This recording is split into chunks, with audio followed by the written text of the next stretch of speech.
प्रवाचिका अहंदया जोशी संस्कृताध्ययने समेषां स्वागतम्। अद्य वयम् आवृत्तिवाचकाः समूहवाचकाश्च पठामः। अस्तु तर्हि आरंभं कुर्मः।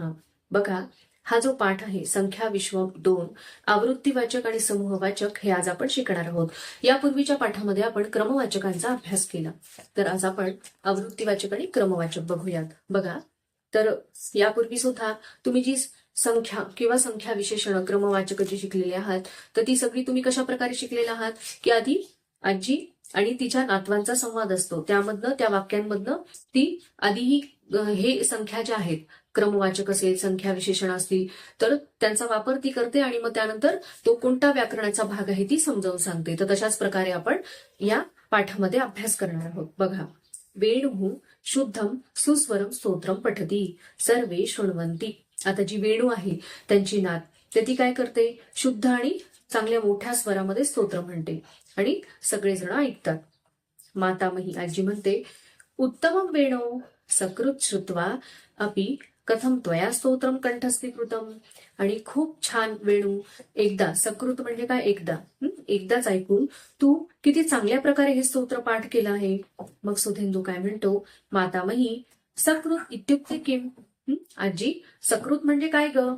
मग आजी सांगते, सकृत नाम एकवारम। सकृत म्हणजे काय, एकदा। कतिवारम इति प्रश्नस्य यत् उत्तरम तत् आवृत्तिवाचकम इति कथ्यते। तर कतिवारम असं जर इति प्रश्नस्य यत् उत्तरम आणि कतिवारम असा प्रश्न विचारल्यानंतर त्याचं जे उत्तर आपल्याला मिळतं त्यालाच आपण काय म्हणतो, आवृत्तिवाचक असं म्हटलं जातं। तर ही आवृत्तिवाचकानी नाम एकवारम द्विवारम त्रिवारम चतुर्वारम इति। आणि आवृत्तिवाचक कशाला म्हटलं जातं, तर आपण एकवारम द्विवारम त्रिवारम चतुर्वारम असं जो प्रयोग करतो, ठीक आहे, असा जो आपण प्रयोग करतो त्यालाच आपण काय म्हणतो, आवृत्तिवाचक असं म्हणतो। त्यानंतर मातामही काय म्हणते, आजी काय म्हणते, सत्यम एतानी अव्ययानी। खरोखर अगदी बरोबर आहे। तर ही काय आहेत, सगळी अव्यय आहेत। सकृत, द्विही, त्रिही, चतुः, एतानी अनुक्रमम तेषामेव समानार्थकानी। आणि एकवारम द्विवारम त्रिवारम चतुर्वारम याचेच समानार्थक काय आहेत, तर सकृत, द्विही, त्रिही आणि चतुः। म्हणजे आपण दोन्ही प्रकारे त्यांचा उपयोग करू शकतो। एकवारम पण म्हणू शकतो किंवा सकृत, त्यानंतर द्विवारम पण म्हणू शकतो किंवा द्विही, त्यानंतर त्रिवारम पण म्हणू शकतो किंवा त्रिही, त्यानंतर चतुर्वारम असा पण प्रयोग करू शकतो किंवा चतुः असं पण। लक्षात आलं? त्यानंतर बघा, वेणू अस्माकं शिक्षिका सर्वदा वदती दशवारम कथितं मया। आणि आमची शिक्षिका काय म्हणते की 10 वेळेला मी तुम्हाला सांगितलं, दशवारम कथितं मया। द्विवारम पाठम पठत, 2 वेळेला तुम्ही पाठ वाचा। त्रिवारम सुभाषित मालाम लिखत, 3 वेळेला सुभाषित माला लिहा।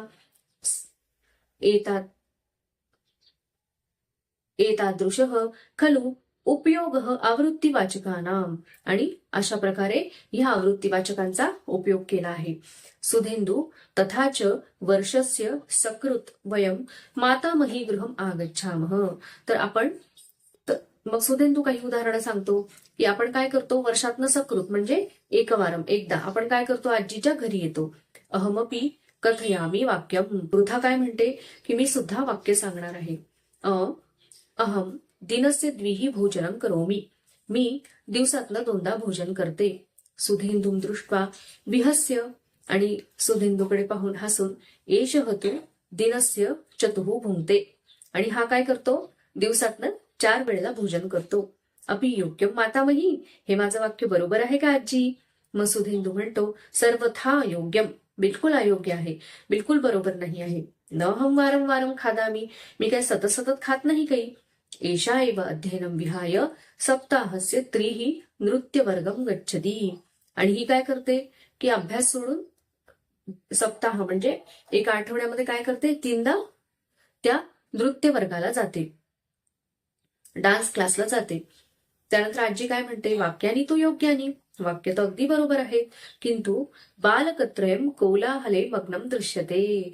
वाक्य तर अगदी बरोबर आहेत, पण हे जे 3 मुलं आहेत की नाही, कोण कोण, सुधेंदू, पृथा, तर हे सगळेजण आणि अजून त्यांच्यासोबत पृथा, सुधेंदू, वेणू आणि पृथा. तर हे तिघ जण कोलाहल म्हणजे गडबड गोंधळ करण्यामध्ये मग्न दिसत आहेत.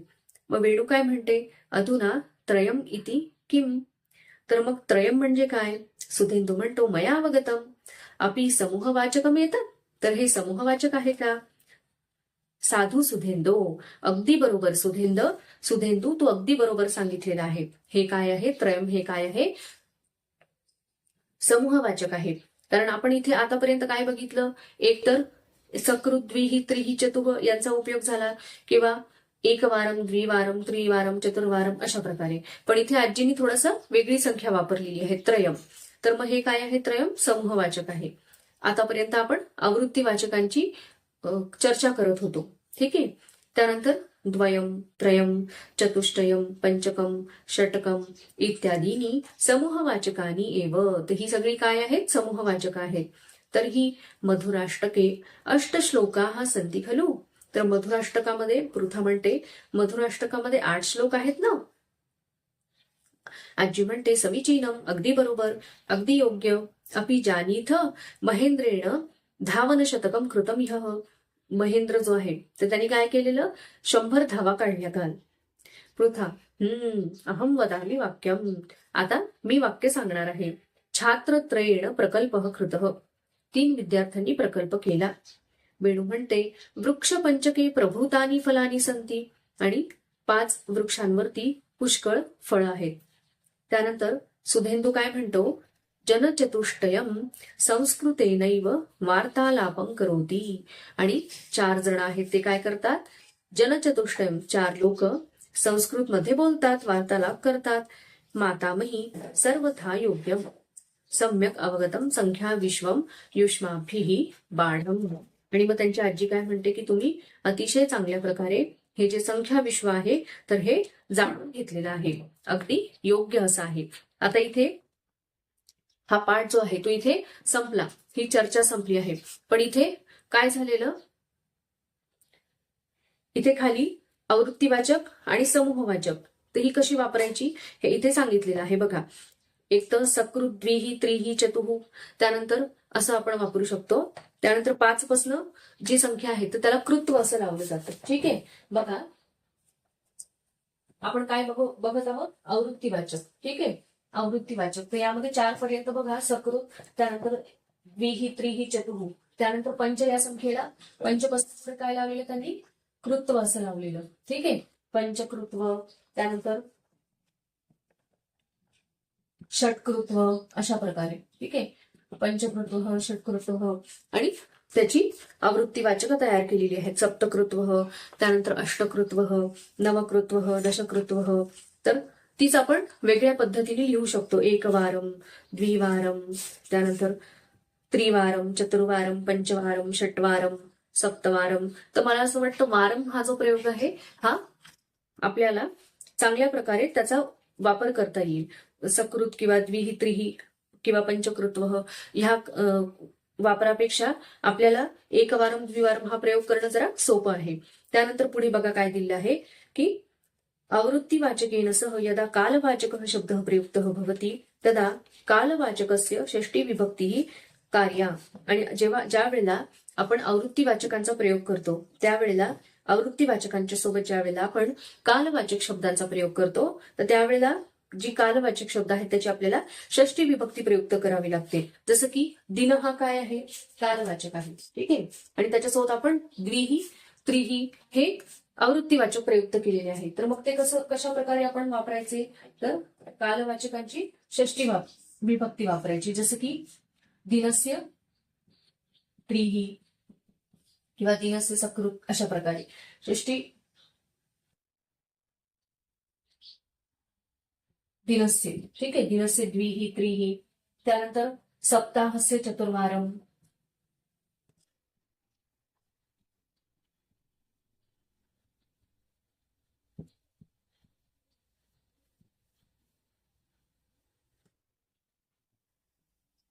अशा प्रकारे.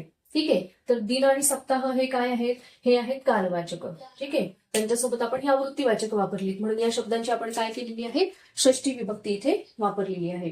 त्यानंतर बघा पुढे काय दिलेलं आहे, समूहवाचका सर्वदा नपुंसकलिंगे एकवचने भवन्ति. आणि समूहवाचक जी आहेत तर ती नेहमी कशी असतात तर नपुंसकलिंग एकवचनी असतात. जसं की यान चतुष्टयम किंवा त्रयम द्वयम अशा प्रकारे. तर ही काय झाली समूहवाचक झाली. त्यानंतर आपण आता संभाषापत्र बघूयात. तर इथे दिलेलं आहे बघा, आवृत्ती वाचकेन वाक्यम पूरयेत. पहिला प्रश्न काय आहे?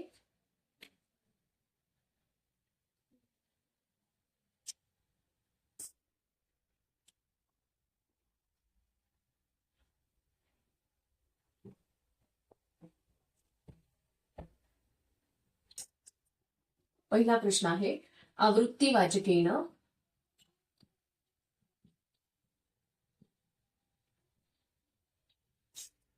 वाक्यम पूरयेत.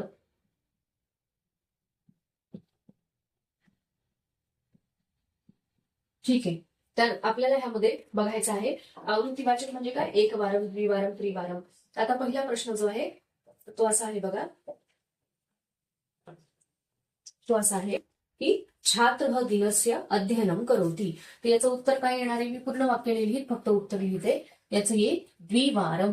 द्विवारम म्हणजे काय, दोन वेळेस. त्यानंतर पुढचं वाक्य जे आहे तर ते आहे माता मम युतकम प्रक्षालितवती. तर पंचवारम.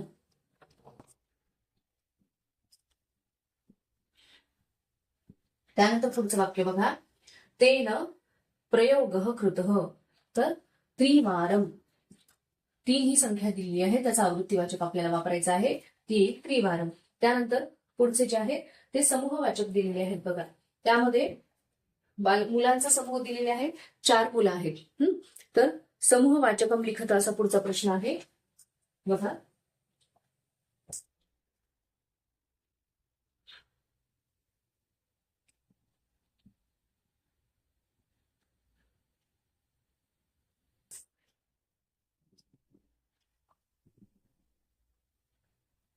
दुसरा प्रश्न आहे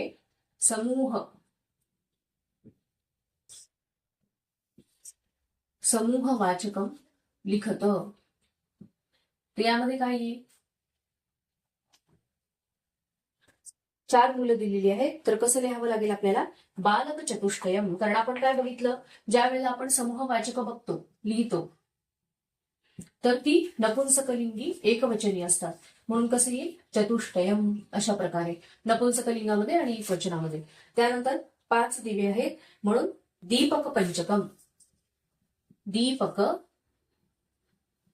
पंचकम. त्यानंतर पुढचं बघा, 2 बैल आहेत वृषभद्वयम.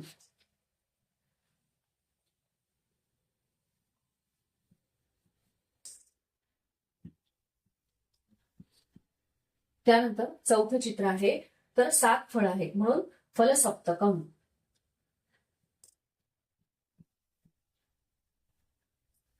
कारण आपल्याला या समूहवाचकांचा नपुंसकलिंगामध्ये प्रयोग करायचा आहे म्हणून फलसप्तकम. ठीक आहे. त्यानंतर पुढचा प्रश्न जो आहे तर तो आहे क्रमवाचकानी. क्रमसंख्या आणि आवृत्तीवाचकांना योग्यम रूपम लिखत. मला असं वाटतं हे तुमचं लिहून झालेलं असेल, तर पुढचा आपण प्रश्न बघूया.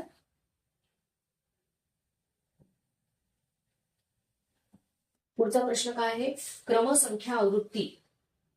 ठीक आहे. तिसरा प्रश्न क्रम, त्यानंतर संख्या आणि आवृत्ती. आवृत्तीवाचकांना योग्यम रूपम लिखत.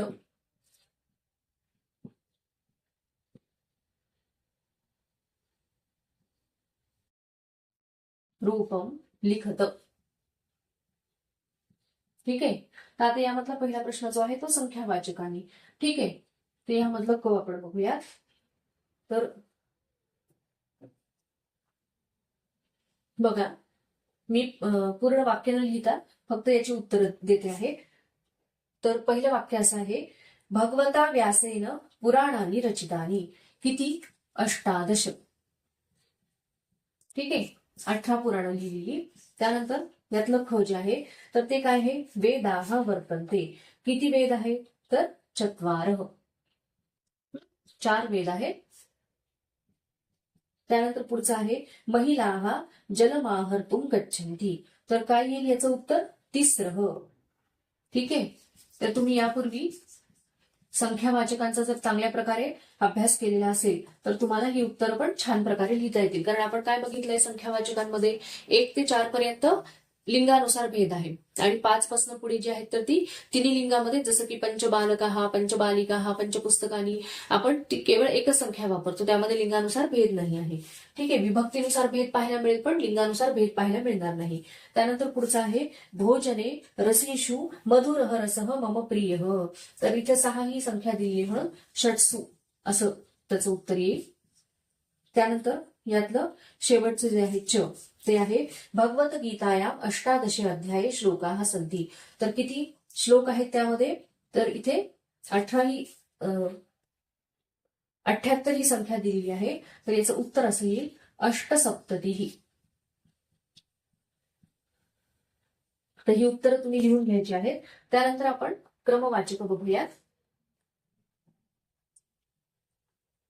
बघा यामध्ये ही क्रमवाचक आहेत. ठीक आहे. तर त्यामध्ये पहिलं वाक्य काय आहे?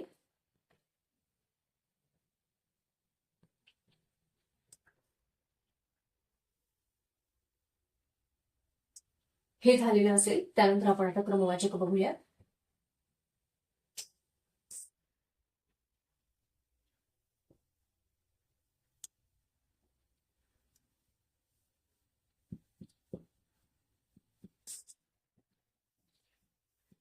बघा यामध्ये पहिलं जे वाक्य आहे तर ते आहे श्रीकृष्ण देवक्याः अपत्यम. तर 8वं अपत्य होतं म्हणून काय येईल? अष्टमम. ठीक आहे. आपल्याला काय वापरायचे? क्रमवाचक. त्यामुळे लिंगानुसार त्याच्यामध्ये भेद आहे. अपत्य हे नपुंसकलिंगी आहे म्हणून अष्टमम असं येईल.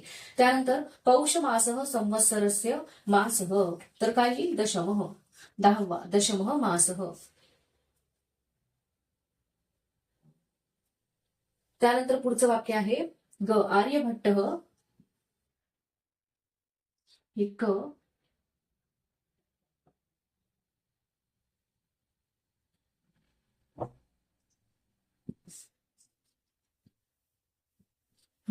बघा आर्यभट्ट इति भारतवर्षेण प्रेषितः उपग्रह. तर कितवा उपग्रह होता? हा पहिला. म्हणून मग काही उपग्रह पुल्लिंगी म्हणून प्रथमः. अशा प्रकारे. त्यानंतर पुढचं जे आहे ते घ भवने मम गृहम तले वर्तते. तले हा सप्तमी विभक्तीत म्हणून सप्तमे. ठीक आहे. सप्तमे तले. त्यानंतर पुढचं जे आहे च तर ते आहे भवने योगेशः निवसती. तर काय येईल? द्वितीये. ठीक आहे. विभक्तीनुसार आपण प्रयोग केला. द्वितीये भवने. अशा प्रकारे. तर मला असं वाटतं हे लक्षात आलं असेल. त्यानंतर आपण आवृत्तीवाचक बघूया. तर मी इकडेच लिहिते आवृत्तीवाचक. ठीक आहे. शेवटचा जो प्रश्न आहे यामधला.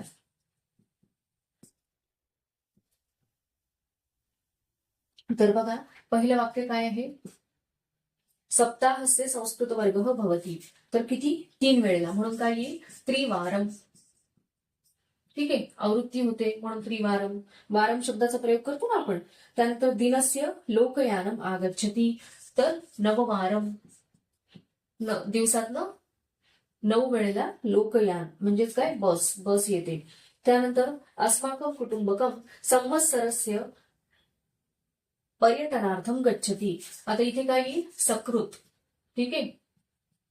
सकृत किंवा एकवारम. ठीक आहे. दोन्ही प्रकारे आपण उपयोग करू शकतो. त्यानंतर घ म्हणजे काय? की वर्षातनं एकदा फिरायला जातो कुटुंब आमचं. त्यानंतर पुढचं वाक्य आहे अहम एकम पाठम सम्यक पठामी. 2 वेळेला म्हणून द्विवारम किंवा द्विही. ठीक आहे. दोन्ही प्रकारे आपण उपयोग करू शकतो. द्विही किंवा द्विवारम.